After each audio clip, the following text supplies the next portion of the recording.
Tadi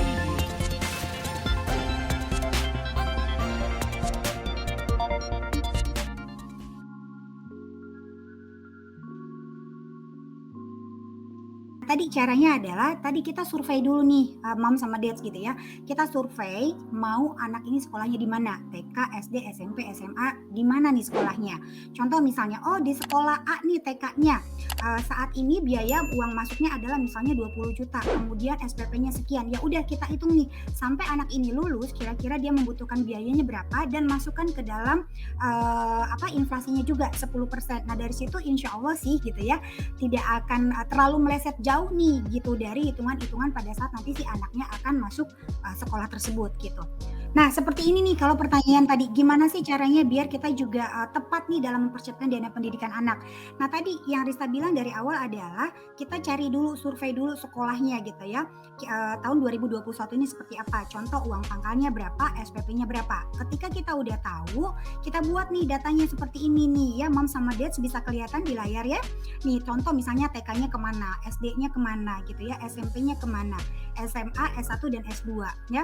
Waktu persiapannya berapa lama masing-masing. Nah kemudian kita hitung deh, masukin tadi uang pangkal, SPP-nya gitu ya, masa waktu persiapannya, kemudian masukin inflasinya 10%. Oke, maka kelihatan nih contoh misalnya di TK yang masih di TK misalnya, waktunya persiapannya 1 tahun karena anaknya saat ini udah 4 tahun gitu ya.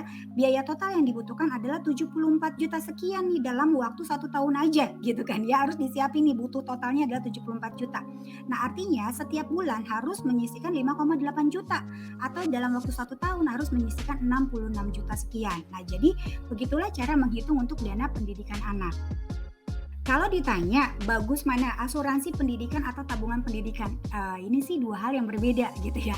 Yang satu adalah produk perbankan, yang satunya lagi adalah produk non keuangan gitu. Di mana asuransi berbicara tentang mitigasi risiko, sedangkan tabungan berbicara menyisihkan atau menyimpan duit gitu. Jadi ini 2 hal yang berbeda.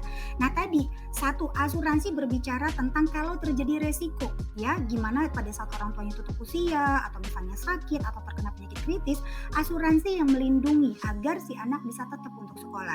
Sedangkan tabungan ini berbicaranya adalah kita untuk menyimpan uang untuk jangka waktu yang pendek. Contoh misalnya tadi yang Rista bilang gitu ya. Oh, untuk dana bayar SPP-nya setiap bulan bisa menggunakan dari tabungan gitu. Atau misalnya oh jangka waktunya pendek ya udah menyisihkannya mulainya dari tabungan. Jadi antara asuransi dan tabungan adalah 2 hal yang berbeda dan mereka juga memiliki fungsinya masing-masing gitu ya. Jadi tidak untuk diperbandingkan. Kalau ditanya dua-duanya juga memang saling support gitu. Kita juga membutuhkan tabungan untuk kita mempergunakannya dalam waktu yang mingguan, harian gitu ya. Sedangkan asuransi berbicara tentang perlindungannya.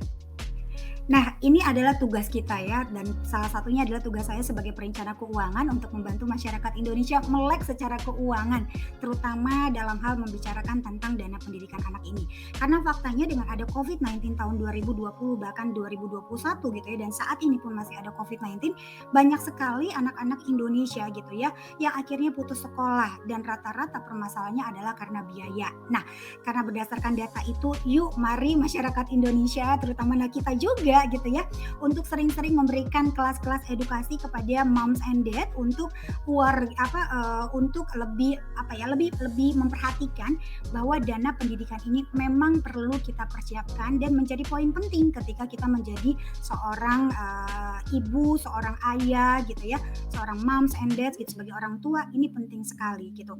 Nah, salah satunya cara adalah ya tadi dengan memberikan edukasi melalui webinar, kemudian artikel-artikel gitu ya. Dan saya rasa nah kita sebagai salah satu bentuk juga ya untuk memberikan edukasi kepada masyarakat Indonesia pastinya.